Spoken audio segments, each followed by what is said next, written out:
जिस स्टूडेंट्स हम पढ़ रहे थे कि ये जो आर्किबैक्टीरिया होते हैं कहाँ से एनर्जी ऑब्टेन करते हैं, इनऑर्गेनिक कंपाउंड्स।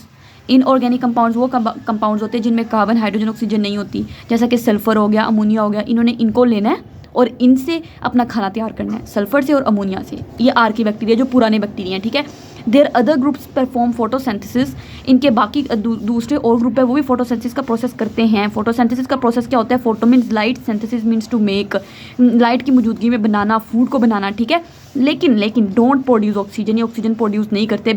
हमारे जो प्लांट्स होते हैं वो भी ये काम करते हैं, फोटोसिंथेसिस का प्रोसेस वो भी करते हैं, ठीक है। लाइट की मौजूदगी में वो भी फूड बनाते हैं, लेकिन वो जो हमारे प्लांट्स होते हैं ना वो ऑक्सीजन प्रोड्यूस करते हैं और उस ऑक्सीजन को हम इस्तेमाल करते हैं अपना सांस लेने के लिए। लेकिन ये जो आर्किबैक्टीरिया ना ये ऑक्सीजन प्रोड्यूस नहीं करते। फोटोसिंथेसिस का प्रोसेस इन्होंने भी करना है लेकिन इन्होंने ऑक्सीजन प्रोड्यूस नहीं करनी। बहुत इंपॉर्टेंट बात है, डोंट प्रोड्यूस ऑक्सीजन, ठीक है। आर्किबैक्टीरिया के बारे में क्या हमने बातें पढ़ी, क्या आगे भी, हाँ आगे भी थोड़ा सा लिखा हुआ है, लेकिन पहले ये देख लेते हैं। मोस्ट प्रिमिटिव ऑर्गेनिज्म है, पहली बात। आर्की है ना, आर्की कहते हैं पुरानी चीज़ों को। सबसे पहले बैक्टीरिया यही ज़मीन में आए थे, ठीक है, पहली बात। दूसरी बात, बैक्टीरिया हैं तो प्रोकैरियोट्स तो होंगे क्योंकि सारे बैक्टीरिया प्रोकैरियोट्स होते हैं, ठीक है। अब इनकी तीसरी बात, इनकी कॉम्पोजिशन की बात कर लेते हैं। इन बैक्टीरिया की जो सेल वॉल होती है ना, सेल वॉल क्या होती है चैप्टर नंबर 3 में आप डिटेल से पढ़ेंगे। सेल मेम्ब्रेन से बाहरी एक स्ट्रक्चर होता है जिसको सेल वॉल कहते हैं। इन जो आम बैक्टीरिया होते हैं ना हमारे, जो ट्रू बैक्टीरिया हैं, जो यू बैक्टीरिया हैं हमारे, ठीक है, उनकी सेल वॉल पेप्टिडोग्लाइकन से मिलकर बनी होती है। पेप्टिडोग्लाइकन क्या होता है? ये कंपाउंड होता है जो किस चीज़ से मिलकर बना होता है? पेप्टिडोग्लाइकन, ठीक है। पेप्टाइड कहते हैं प्रोटीन को, और ग्लाइकन जहाँ पे लफ्ज़ आ जाए कार्बोहाइड्रेट। तो प्रोटीन और कार्बोहाइड्रेट दो चीज़ों से सेल वॉल बनी होती है। किनकी? जो यू बैक्टीरिया, उनकी जो अब बैक्टीरिया पाए जाते हैं। लेकिन जो पुराने बैक्टीरिया हैं, चूँकि पुराने थे तो इनकी सेल वॉल सिर्फ एक ही चीज़ से मिलकर बनी हुई है। क्या? वो क्या है? पॉलीपेप्टाइड और प्रोटीन। पॉलीपेप्टाइड भी ना प्रोटीन ही है, मतलब अमाइनो एसिड से मिलकर बनी होती है। प्रोटीन्स क्या होती हैं आप आगे जाके पढ़ेंगे। अमाइनो एसिड जो होते हैं ना, ये इस तरह तस्बीह के दाने नहीं होते, इस तरह अमाइनो एसिड्स आपस में जुड़ के उन्होंने प्रोटीन बना देनी होती है। अगर 1000 अमाइनो एसिड या उससे ज़्यादा हैं तो उसको प्रोटीन कहते हैं, उससे कम हो तो उसको पॉलीपेप्टाइड कहते हैं, ठीक है। ये बस ये है, ये बायोमोलिक्यूल वाला चैप्टर है उसमें हम डिटेल से पढ़ेंगे, ठीक है। इनकी जो सेल वॉल होती है किस चीज़ से मिलकर बनी होती है? पेप्टाइड और प्रोटीन से। तीसरी बात, इनका जो राइबोसोमल आरएनए होता है आर्किबैक्टीरिया का, वो हमारे राइबोसोमल आरएनए, यूकैरियोट के राइबोसोमल आरएनए से ज़्यादा मिलता है as compared to eubacteria, ठीक हो गया। और इनकी सेल मेम्ब्रेन के अंदर एक अजीब तरह का लिपिड है, यूनिक सा लिपिड है जो इन्हें इस काबिल बनाता है कि ये हार्श इन्वायरमेंट में रह सकें। हार्श इन्वायरमेंट मतलब हॉट स्प्रिंग में, साल्ट लेक्स में, एसिडिक वाटर में, अल्कलाइन वाटर में, ठीक है। लेकिन वो कहते हैं हमारे आम इन्वायरमेंट में भी ये बैक्टीरिया आपको मिल जाते हैं, आर्किबैक्टीरिया, ऐसी बात नहीं कि नहीं मिलते। इसके अलावा इन्होंने फिर खाना कहाँ से ऑब्टेन करना है? इन्होंने इनऑर्गेनिक कंपाउंड जैसा कि सल्फर, अमोनिया, वहाँ से इन्होंने अपना खाना ऑब्टेन करना है, और ये ऑक्सीजन प्रोड्यूस नहीं करते। ये अहम बातें हैं। अब एक थोड़ी सी और बातें आर्किबैक्टीरिया के बारे में पढ़ लेते हैं। आर्किबैक्टीरिया के हम डोमेन पढ़ रहे थे ना, आर्की डोमेन। तो डोमेन के अंदर मजीद किंगडम होते हैं। तो आर्की डोमेन के अंदर मैंने आपको बताया था एक ही किंगडम है सिर्फ। ये देखें, ये आर्की डोमेन थी, आर्की डोमेन के अंदर मजीद एक ही किंगडम था, उस किंगडम का नाम था आर्किबैक्टीरिया। सही हो गया। तो वही उन्होंने बात की हुई है कि वन किंगडम होता है डोमेन आर्की में, ओनली वन किंगडम है, ठीक है। और उस किंगडम का नाम क्या नाम है? Kingdom archaebacteria. आर्किबैक्टीरिया का मतलब होता है एंशिएंट बैक्टीरिया, जो बहुत पुराने बैक्टीरिया हैं, ठीक है। आर्किबैक्टीरिया की एग्जांपल में कौन कौन से बैक्टीरिया आ जाते हैं? मेथेनोजन, हेलोफाइल, ठीक है, थर्मोफाइल, एसिडोफाइल। मुश्किल नहीं है, बता देती हूँ आपको। मेथेनोजन, जन का मतलब जहाँ भी लफ्ज़ आ जाए ना उसका मतलब होता है प्रोड्यूसिंग। तो मेथेनो मतलब मीथेन प्रोड्यूसिंग बैक्टीरिया, ऐसे बैक्टीरिया जो मीथेन गैस प्रोड्यूस करते हैं। जो हमारे प्लांट्स होते हैं ना ये ऑक्सीजन प्रोड्यूस करते हैं जब फोटोसिंथेसिस का प्रोसेस करते हैं, ठीक है ना। लेकिन ये वो जो बैक्टीरिया है मेथेनोजन बैक्टीरिया, इसलिए इनका नाम रखा गया क्योंकि इन्होंने क्या करना है, जब इन्होंने मेटाबॉलिज्म करना है तो मेटाबॉलिज्म के नतीजे में जो बाई प्रोडक्ट प्रोड्यूस करनी है। बाई प्रोडक्ट वो प्रोडक्ट होती है जो अहम प्रोडक्ट से हट के प्रोडक्ट होती है। जिस तरह के फोटोसिंथेसिस का प्रोसेस होता है ना, तो फोटोसिंथेसिस के प्रोसेस में कार्बन डाइऑक्साइड इस्तेमाल होता है, पानी इस्तेमाल होता है, और बदले में बनता क्या है? ग्लूकोज बनता है प्लस ऑक्सीजन बनती है। तो जो ग्लूकोज है ना वो मेन प्रोडक्ट है, ऑक्सीजन जो है ना ये बाई प्रोडक्ट है। बाई प्रोडक्ट वो प्रोडक्ट होती है जो मेन प्रोडक्ट से हट के होती है। तो ये जो मेथेनोजन बैक्टीरिया होते हैं ना ये ऑक्सीजन ही बनाते हैं, ये बल्कि मीथेन बनाते हैं, सही है। और ये क्या प्रोड्यूस करते हैं? मीथेन प्रोड्यूस करते हैं as a by product of the metabolism. जो मेटाबॉलिज्म करते हैं उसके बाई प्रोडक्ट के नतीजे में इन्होंने मीथेन प्रोड्यूस करनी है, इसलिए हमने इनका नाम कह दिया मेथेनोजन है। जन मीन प्रोड्यूसिंग, जन का मतलब होता है प्रोड्यूसिंग, ठीक है। मेथेनोजन मीथेन प्रोड्यूसिंग बैक्टीरिया। और फाइल का मतलब जहाँ भी आ जाए ना इसका मतलब होता है लविंग, ठीक है, लविंग। तो हेलो फाइल का, हेलो साल्ट को कहते हैं, आहिस्ता से आपको पता लगेगा ये। हेलो, हेलो का मतलब होता है साल्ट, तो salt loving bacteria, salt loving का मतलब है कि ये साल्टी इन्वायरमेंट में रहना पसंद करते हैं, ठीक है। तो ये हेलोफाइल बैक्टीरिया जो होते हैं एक्सट्रीमली साल्टी इन्वायरमेंट, जहाँ पे बहुत ज़्यादा साल्ट हो ना जिस पानी के अंदर, वहाँ पे इनको रहना पसंद है। थर्मो का मतलब होता है हमेशा, थर्मामीटर क्या करता है, टेम्परेचर मेजर करता है ना, तो थर्म का मतलब होता है हीट, फाइल मीन लविंग, जैसा कि मैंने भी आपको बताया फाइल का मतलब लविंग होता है, तो हीट लविंग, टेम्परेचर लविंग, ये ना गर्मी इनको बहुत पसंद होती है, तो ये हॉट स्प्रिंग में पाए जाते हैं थर्मोफाइल बैक्टीरिया। फाइल का मतलब लविंग ना, तो एसिडोफाइल जो होते हैं वो एसिडिक इन्वायरमेंट में पाए जाते हैं, एसिडिक इन्वायरमेंट में रहना इनको पसंद होता है। Found in extremely acidic environment, acidophile कहाँ पे पाए जाते हैं, एक्सट्रीमली एसिडिक इन्वायरमेंट में पाए जाते हैं।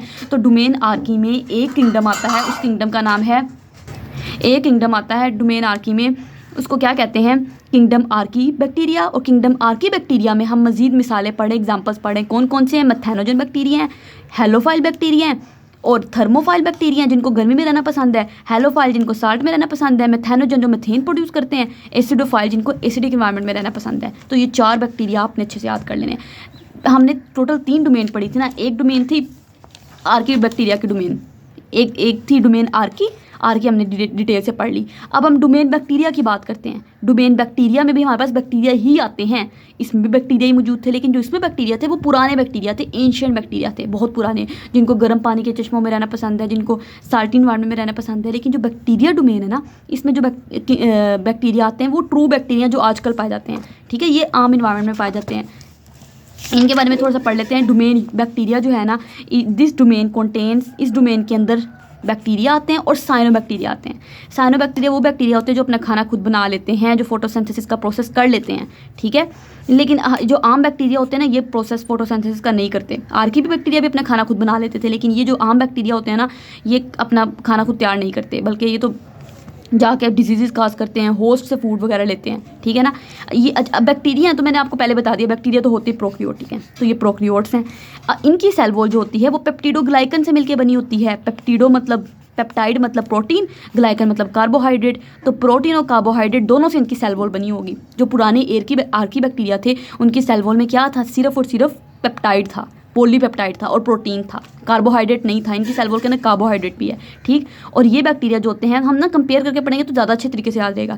दे are found in all environments, ये ऑल इन्वायरमेंट के अंदर पाए जाते हैं, हर तरह के माहौल में बैक्टीरिया पाए जाते हैं। आप आम मिट्टी देख लें, आम पानी देख लें, एयर देख लें, बॉडीज ऑफ ऑर्गेनिज्म हमारे अंदर भी मौजूद होते हैं, ये हर जगह ही बैक्टीरिया पाए जाते हैं, ठीक है। ये बैक्टीरिया यूनिसेलुलर होते हैं, uni means one, cellular means cell, एक सेल पे मुश्तमिल होते हैं, तभी तो हमारी नेक डाई से में नज़र नहीं आते हैं, हमें इनको माइक्रोस्कोप से देखना पड़ता है, ठीक है। मैनी लिव सोलिटरी, बहुत से बैक्टीरिया जो होते हैं वो तनहा अकेले ही रहते हैं, लेकिन कुछ बैक्टीरिया जो होते हैं ना वो चेन की सूरत में भी रहते हैं। चेन मतलब ऐसे करके उन्होंने चेन बनाई होती है, इकट्ठे सारे मिलकर रह रहे होते हैं, ठीक है। कुछ बैक्टीरिया क्लस्टर की सूरत में रहते हैं ऐसे करके, ठीक है, उनको क्लस्टर की सूरत में रहना पसंद है, अकेले रहना उनको पसंद नहीं है, मर्जी है भाई उनकी। और कॉलोनीज ऑफ सेल्स, या कुछ बैक्टीरिया अपनी कॉलोनीज बना के रहते हैं, एक बैक्टीरिया की कॉलोनी, दूसरी कॉलोनी, तीसरी कॉलोनी, ठीक हो गया। मोस्ट आर हेट्रोट्रोफिक, ज़्यादातर बैक्टीरिया अपना खाना खुद नहीं बना सकते, लेकिन कुछ बैक्टीरिया बना भी सकते हैं, उनको फिर साइनो बैक्टीरिया हम कहते हैं, ठीक है। बट सम हैव क्लोरोफिल, लेकिन कुछ बैक्टीरिया के पास क्लोरोफिल होता है। क्लोरोफिल जिनके पास हो उनके तो फिर मज़े हैं, फिर वो तो अपना खाना खुद बना ही लेते हैं। एंड कैरी आउट फोटोसिंथेसिस, तो ये फोटोसिंथेसिस का प्रोसेस कर लेते हैं। Photo means light, synthesis mean to make, light की मौजूदगी में बनाना अपने फूड को, ठीक है।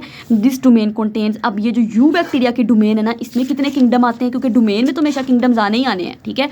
इसमें भी एक किंगडम ही आता है, उस किंगडम को कहते हैं यू बैक्टीरिया, सही है। इसमें भी एक ही किंगडम आता है, तो वो कहते हैं कि this domain contains kingdom you bacteria, इस डोमेन में भी एक किंगडम आता है जिसको यू बैक्टीरिया कहते हैं। यू मीन्स ट्रू होता है हमेशा, यूकैरियोटिक ट्रू, ठीक है। यू जहाँ पे आ जाए वो ट्रू है, यू बैक्टीरिया का मतलब ट्रू बैक्टीरिया है। सम बैक्टीरिया कोज डिजीज, कुछ बैक्टीरिया डिजीज भी कोज करते हैं। आपको पता है कि डिजीज बैक्टीरिया हमारे हार्मफुल होते हैं, हमारे अंदर बॉडी में एंटर होकर इन्फेक्शन काज करते हैं, लाइक टाइफाइड का बैक्टीरिया हो गया, लाइक टीबी का बैक्टीरिया हो गया, ठीक है। इस तरीके से टीबी की बीमारी फैला दी, बहुत डिजीज कॉज करते हैं ये। मैंने बैक्टीरिया बेनिफिशियल, बहुत से बैक्टीरिया, ऐसे नहीं है सारे बैक्टीरिया गंदे ही होते हैं, कुछ बैक्टीरिया अच्छे भी होते हैं, फ़ायदेमंद भी होते हैं। कैसे, लाइक आपके इर्द गिर्द कोई फॉर एग्जांपल कोई डॉग मर गया है, उसकी डेथ हो गई है, ठीक है, तो कुछ दिनों के बाद आप देखते हैं वो डॉग वहाँ पे मौजूद नहीं होता। क्यों? क्योंकि ये बैक्टीरिया और फंजाई जो होते हैं ना, डिकम्पोजर्स होते हैं, ये वहाँ पे जाके उसको उसकी डिकम्पोजिशन करते हैं, उसको छोटे छोटे टुकड़ों में तोड़ के उसको वहाँ से ख़त्म कर देते हैं, ठीक है। और वो जो छोटे छोटे टुकड़ों में जब तोड़ देते हैं ना, छोटे छोटे जो न्यूट्रिएंट्स बनते हैं, उन न्यूट्रिएंट्स को दोबारा मिट्टी में डाल देते हैं, और वो मिट्टी ज़ख़ीर हो जाती है, वहाँ पे पौधे वगैरह उस न्यूट्रिएंट्स को इस्तेमाल कर सकते हैं, तो फ़ायदा हो गया ना बैक्टीरिया, और वहाँ पे स्मेल वगैरह भी ख़त्म हो गई, वरना अगर वो डॉग वहीं पड़ा रहता है तो कितनी स्मेल आती। तो इसलिए वो कहता है कि बहुत से बैक्टीरिया, अगर इनका नुकसान है ना कुछ बैक्टीरिया का, तो फ़ायदेमंद भी बहुत ज़्यादा है, ठीक है। मिसाल के तौर पर जो डिकम्पोजर्स बैक्टीरिया होते हैं ना, वो बड़ा इंपॉर्टेंट रोल करते हैं न्यूट्रिएंट रिसाइकलिंग में। जिस तरह मैंने अभी आपको बताया, इन्होंने क्या करना है, वो जो डेड डॉग है या कोई भी डेड एनिमल है, उसको तोड़फोड़ किया, उसके जो न्यूट्रिएंट्स छोटे निकले उसकी बॉडी के अंदर, सारे जो protein, amino acid, important nutrients थे, उनको ज़मीन में दोबारा डाल दिया, न्यूट्रिएंट्स को रिसाइकल कर दिया, ठीक है। इस तरह बैक्टीरिया का किरदार है। तीसरी हमने डोमेन पढ़ी यूकैरिया की डोमेन। ये देखें, तीसरी 3 डोमेन्स थी ना टोटल, जो हमारे पास उस साइंटिस्ट ने बताई थी, कैरल वॉइसी ने। ये 3 डोमेन्स थी। आर की डोमेन भी हमने पढ़ ली, बैक्टीरिया डोमेन भी पढ़ ली। अब यूकैरिया के डोमेन पढ़ते हैं। यूकैरिया के डोमेन में मजीद 5 किंगडम्स आते हैं। ये देखें, यूकैरिया के डोमेन में 4 किंगडम्स आते हैं। Kingdom protista, kingdom Plantae, fap से याद करना था आपने, फैप, फंजाई, ए से एनिमिलिया, पी से प्लांटी, पी से प्रोटिस्टा। तो ये 4 हमारे पास किंगडम्स आ रहे हैं यूकैरिया के डोमेन में। इन किंगडम्स को हम डिटेल से पढ़ेंगे अब हम, ठीक है। डोमेन यूकैरिया के बारे में पहले थोड़ी सी बातें कर लेते हैं। वो कहते हैं इस डोमेन के अंदर ना ऑल यूकैरियोट्स हैं। यूकैरिया है तो यूकैरियोट्स ही होंगे। अब यूकैरियोट्स 2 तरह के होते हैं, unicellular eukaryotes, multicellular eukaryote. Uni means 1, cell means cell, मतलब ऐसे यूकैरियोट जिनका एक सेल है। वो कौन से यूकैरियोट्स हैं? यूग्लिना हो गया, ठीक है। आप आगे जाके यूग्लिना, ये देखें, आप आगे जाके यूग्लिना पढ़ेंगे, ठीक है। बल्कि ये यूग्लिना की तस्वीर भी बनाई हुई है। तो ये एक ही सेल है। पैरामीशियम हो गया, ये भी यूनिसेलुलर है, एक ही सेल है पूरा का पूरा, देखें। तो ये यूनिसेलुलर यूकैरियोट है। मल्टीज मीन्स मैनी, मल्टी मतलब many, cellular means cell, many cell eukaryote ऐसे यूकैरियोट है जो बहुत से सेल पे मुश्तमिल है। हम हमारी अपनी बात कर लो, हम हमारे बॉडी के अंदर कितने सेल्स हैं, तो हम मल्टी सेलुलर यूकैरियोट है। फंजाई देख लो, मल्टी सेलुलर यूकैरियोट है। प्लांट्स देख लो, मल्टी सेलुलर यूकैरियोट्स हैं, ठीक है। तो ये जो वो कहते हैं they have complex eukaryotic cell, इनके यूकैरियोटिक सेल कम्प्लेक्स होते हैं। ये बात हम पहले पढ़ चुके हैं डिटेल में, पीछे मैंने आपको बताया यूकैरियोट और प्रोकैरियोट में क्या फ़र्क होता है। यूकैरियोटिक सेल्स बहुत कम्प्लेक्स होते हैं। इनके अंदर यूकैरियोटिक सेल्स के अंदर ना न्यूक्लियस होता है बाकायदा। ये अगर यूकैरियोटिक सेल है तो इस सेल के अंदर ना ऐसा करके न्यूक्लियस है, न्यूक्लियस के अंदर इनका डीएनए पैक्ड हुआ हुआ है।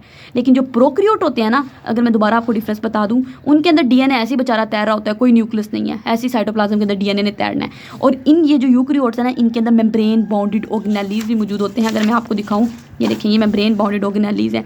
ये सारे के सारे एंडोप्लाज्मिक रेटिकुलम है, माइटोकॉन्ड्रिया है, गोल्जी प्लेटस है। एक एक काम डिटेल से सारी फंक्शनिंग पढ़ेंगे चैप्टर नंबर 3 द सेल में, ठीक है।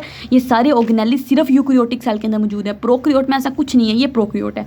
प्रोकैरियोट में सिर्फ डीएनए जो साइटोप्लाज्म के अंदर तैर रहा है, और थोड़े बहुत राइबोसोम्स है, बस कुछ थोड़े से, चलो राइबोसोम है बस, और कुछ भी नहीं होता इनके अंदर। इसलिए उन्होंने कहा है कि जो यूकैरियोट होता है ना, बड़ा कम्प्लेक्स होता है। यूकैरियोटिक सेल्स बहुत कम्प्लेक्स होते हैं with nucleus and other membrane bounded organelles.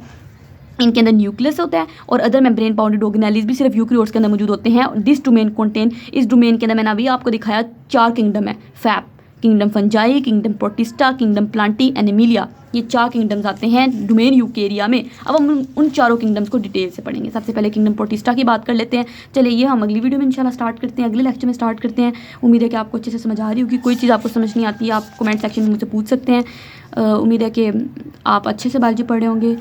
हमारे चैनल को काइंडली आप लाइक कर दें, शेयर करें अपने फ्रेंड्स के साथ, और इसको सब्सक्राइब भी कर दें। अल्लाह हाफिज़।